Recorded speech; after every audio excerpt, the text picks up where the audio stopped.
Okay, first let me thank Senator Capito for allowing this to take place in this order. And I've had occasion to spend some time with both General Spellman and Michael Connor, and we are in agreement on so many different things, and it's so important for my state of Oklahoma.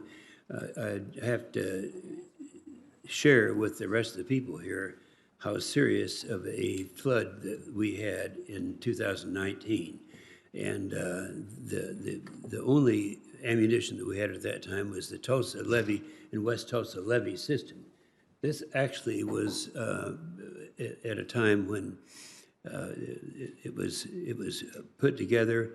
It was actually when I was 4 years old, and it far exceeded its service life. So we had the levee system, and when our flood came in 2019, more people, professionals, believed that we were going to be breaking the levee and having a really disastrous situation. And it did perform, and I can remember actually personally being down there when the water was coming through, and nobody thought that it was going to be able to hold. And we put in emergency things right after that, and now we're in a situation that certainly Secretary Connor is familiar with. It's something that it is serious, and I know you are aware of the seriousness of this thing.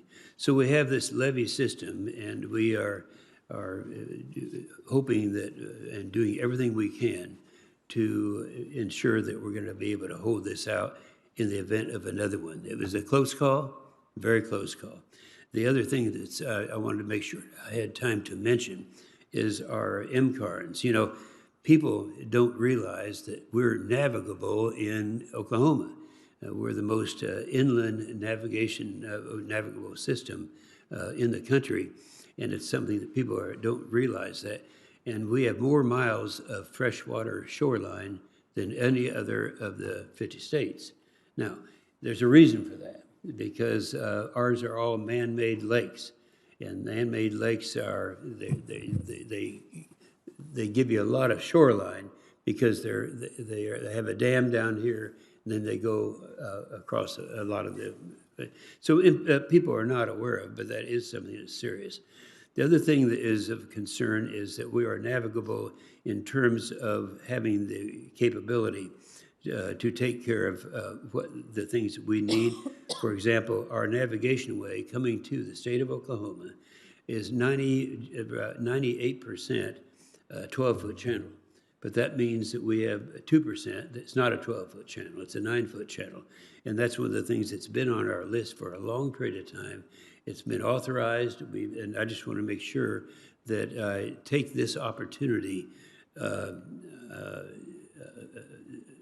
Mr. Connor, of reminding you of what you and I have talked about before and the seriousness of what we're facing now with these two projects. One being, of course, the levee system, that it would hold up for not another 100 years, but to start working immediately with the top priority.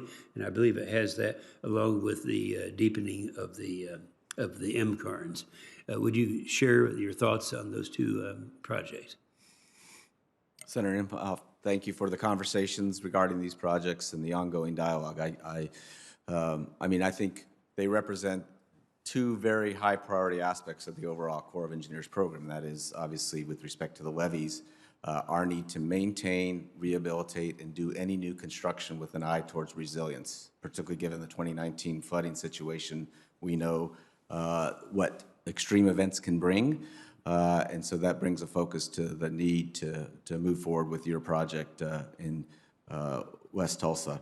And then the inland waterways issue, the 12-foot navigation channel. I think during my confirmation process, I mentioned that I had looked up done some background in preparation for a talk with you, and I saw the Port of Tulsa, and I really was a little taken aback at the Port of Tulsa.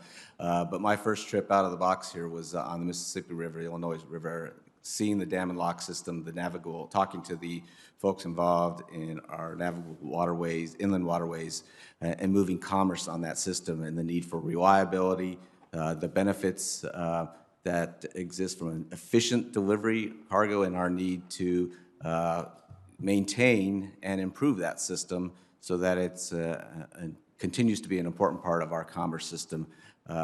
That's part and parcel. That's one of our priorities, is supply chain, shoring up the supply chain. And so from that standpoint, I'm with you in the importance of those projects, sir. Well, and I appreciate that very much. The last thing I would mention is on our lakes development. It seems like I never knew why it was this way, but it always seemed that they were always concerned with navigation and flood control, but not recreation. And we had so many great opportunities for recreation, and it's something that we have started looking at now for the first time. And I was chairman, I guess, of this committee during the '07 WRDA legislation. We made some advancements at that time and again in 2020. But I would like to say that we've all changed in our priorities on the lake system that we have, and we recognize that recreation is a very important opportunity for us in our state of Oklahoma. And I would hope that you would agree that that's an area that we need to concentrate on for everyone's benefit. Absolutely, Senator. I have a long history at the Interior Department, and I was delighted to hear when I came over in this position to find out that we have more campgrounds within the Army Corps of Engineers system than the National Park Service. So I understand the importance of that, particularly during the pandemic. We've seen how people have gone to recreate at federal facilities outdoors. It's an incredibly important part of the portfolio because it serves those communities in which we exist. Well, that's great. I appreciate that, and thank you, Senator Capito.